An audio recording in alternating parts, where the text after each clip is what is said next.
Hi everyone! Meron na naman tayong panibagong upload. Masaya po ako sa araw na ito. Kasama ko pala ang aking college friend na si Ma'am Lovely. Nakasakay po kami ng van ngayon. Papunta po kami sa Santa Lucia sa Gintong Butil. Dito po yan sa Puerto Princesa sa Palawan. Harap po ito ng Correctional Institution for Women. Ayan po oh.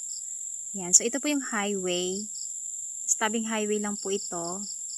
At pagpasok nyo po, makikita nyo kaagad itong napakalaking parol dinasasalubong sa inyo sa pagtawid nyo pa lang sa gate. At dito sa may gilid, merong registration area kung saan kailangan muna natin dito mag-fill up ng name, mag-sign, para makakount po nila kung ilan po yung pumapasok sa garden. At dito po yung likod, ito po sa likod ng CR.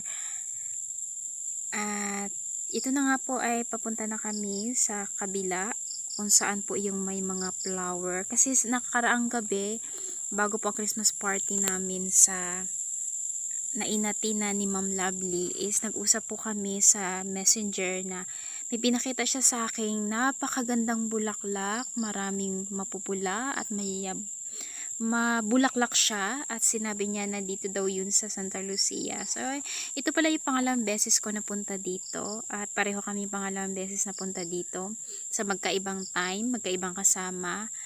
So nanibago kami pareho kasi matagal na kaming nakapunta dito, at tapos ito yung pangalawang beses. Maraming nagbago, sobrang lawak ng area, sobrang lawak talaga.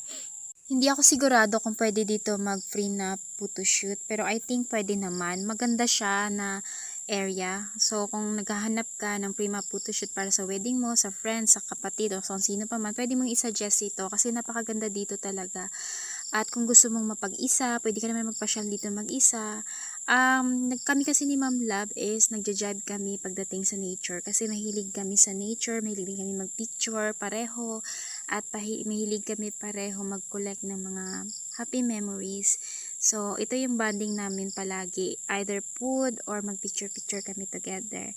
Yan. So na-miss namin yung isa namin pang friend, si Abby. So isa din yon, isa rin yon na mahilig mag-picture-picture. So hi Abby, kung dito ka, sana kasama ka namin ni Ate Love mo. So sabi ko nga, ito pala yung unang beses na magkakasama kami ulit ni Ma'am Lovely na mamasyal sa ganitong place, kasi syempre nag-asawa na rin si Ma'am Lovely, nakasal na rin siya, meron na siyang asawa. So sabi ko sa kanya, habang wala pa siyang anak, is samahan niya muna ako sa mga ganitong adventures. Game naman siya, at napakabait naman ng asawa niya. Wala akong masabi sa kanyang asawa. Talagang very, very, very support.